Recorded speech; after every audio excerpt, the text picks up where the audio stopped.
Hello दोस्तों, कैसे हो आप लोग? तो लेके आ गए हैं आपके लिए एक नई कहानी। क्या आप जानते हैं कि दुनिया में ऐसी बहुत सी चीज़ें होती हैं जिनके बारे में हमें पता नहीं होता और अनजाने में उस चीज़ से हम टकरा जाते हैं और फिर वो चीज़ें हम पे इतनी हावी हो जाती हैं कि उनसे निकलना मुश्किल हो जाता है। तो लेके आ गए हम एक ऐसी कहानी जिसमें एक बंदा ऐसे ही एक मुसीबत से टकरा जाता है और उसे निकलने के लिए इतनी मुश्किल होती है, इतना कुछ झेलना पड़ जाता है जिसमें उसके अपने परिवार को काफ़ी कुछ झेलना पड़ जाता है। तो वीडियो में लास्ट तक बने रहें। वीडियो पसंद आए तो वीडियो को लाइक करें, चैनल को सब्सक्राइब करें। तो आइए चलते हैं कहानी की तरफ। तो इस कहानी में एक बंदा है जिसका नाम है मनोज। वो दिल्ली में कहीं जॉब करता है। तो एक दिन उसके साथ कुछ ऐसी घटना हुई जिसको देख के आप सोच में पड़ जाएं कि ऐसी भी चीज़ें होती हैं जिन्हें हमें सावधानी बरतनी पड़नी चाहिए। तो मनोज जो कि एक्सपोर्ट कंपनी में जॉब करते हैं, रोज़ाना उनका साइकिल से आना जाना लगा रहता है। सुबह 8 बजे जाना और रात के 8 बजे तक वापस भी आना होता है उनको। तो ऐसे ही शनिवार का दिन था। मनोज और उनके दोस्तों ने प्लान बनाया कि कल संडे है, कल छुट्टी ही रहेगी, तो आज हम थोड़ा पी के चलेंगे घर, खा पी के चलेंगे घर, क्योंकि एक ही दिन मिलता है उनको एंजॉयमेंट के लिए। तो उन्होंने उस रात ही पीने का प्लान बनाया और वो निकल गए।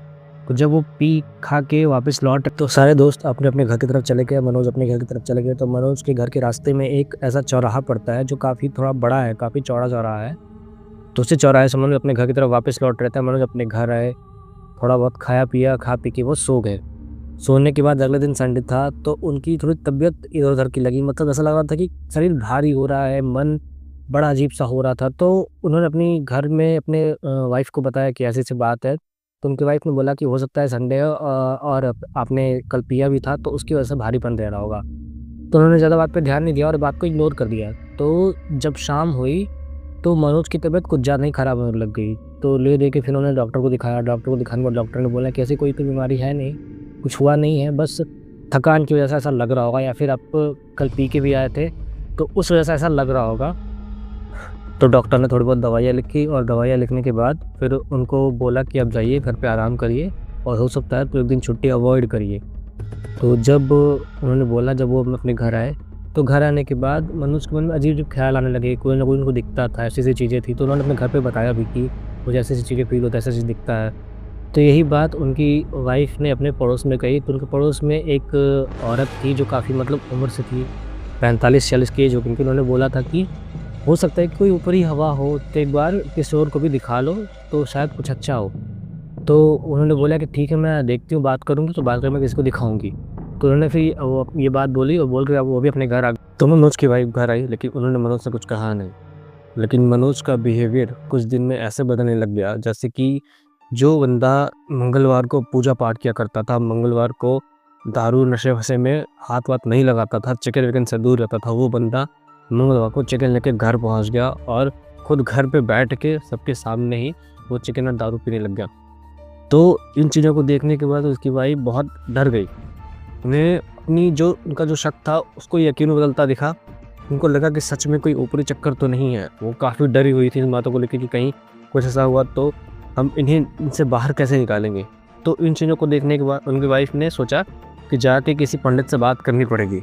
तब मनोज की वाइफ़ ने अपने घर पे फ़ोन लगाया, अपने घर पे बात करी और घर वालों से पूछा कि ऐसी-ऐसी बात है, क्या किया जाए, कैसे किया जाए? तो फिर मनोज के घर वालों ने कहा कि किसी भी तरीके से मनोज को वहाँ से एक बार यहाँ घर ले आओ, तो हम इन सारी चीज़ों के बारे में पता भी कर लेंगे और ऐसा कुछ होता है तो उसका निवारण भी हम ढूँढ ही लेंगे।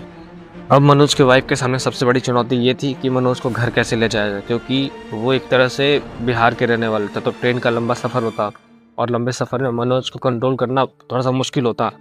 तो वो चीज़ें इनके लिए अब भारी पड़ रही थी। लेकिन किस तरह से मनोज की वाइफ़ ने अपने पति को मनाया और मनाकर किसी तरह से घर ले गई।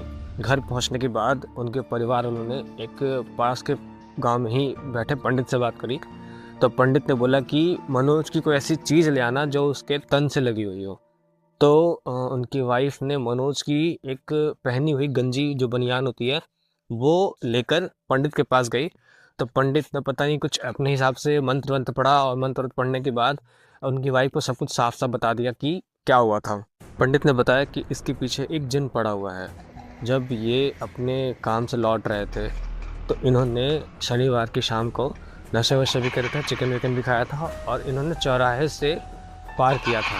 और उसी चौराहे पे किसी ने उतारा करके रखा हुआ था। तो इन्होंने उसको अपने साइकिल से चढ़ा दिया था, जिससे ये जिन उनके पीछे पड़ गया है और अब ये सोच रहा है कि ये इसे लेकर जाए, क्योंकि उस दिन पहले ही किसी की जान के पीछे पड़ा था। लेकिन उसका उतारा हो गया, तो उसके उतारे ने किसी और पे डालने के लिए चौराहे पे डाल दिया। अब चौराहे पे से ये निकल रहे थे, निकलने के बाद अब ये चीन इनके पीछे पड़ गया है। तो पंडित जी ने अगले दिन मनोज को बुलवाया, और मनोज को बुलवाने के बाद उनको सामने बिठाया और उनसे बातचीत करी, मनोज कैसा है, क्या करता है। सब कुछ करने के बाद मनोज से पूछा कि तू इसको छोड़ने का क्या लेगा, क्यों इसके पीछे पड़ा हुआ है।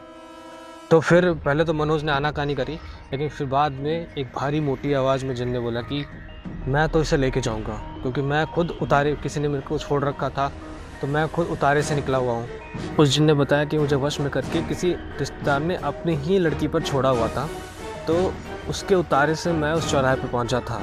तो मैं उस लड़की पर छोड़ा हुआ था, तो मुझे तो चाहिए कि मैं किसी को उतारे पे आता हूँ तो मैं किसी को लेके ही जाऊँगा। तो मुझे छोड़ा गया था, अब ये बंदा मेरे चंगल में फंसा है, इसे मैं तो लेके जाऊँगा। पंडित जी ने कहा कि छोड़ना तो तुझे पड़ेगा, अगर तूने इसे नहीं छोड़ा तो तू फिर हमेशा के लिए कैद हो जाएगा, फिर तू कभी आज़ाद नहीं होगा, तो तुझे इसे छोड़ना तो पड़ेगा ही।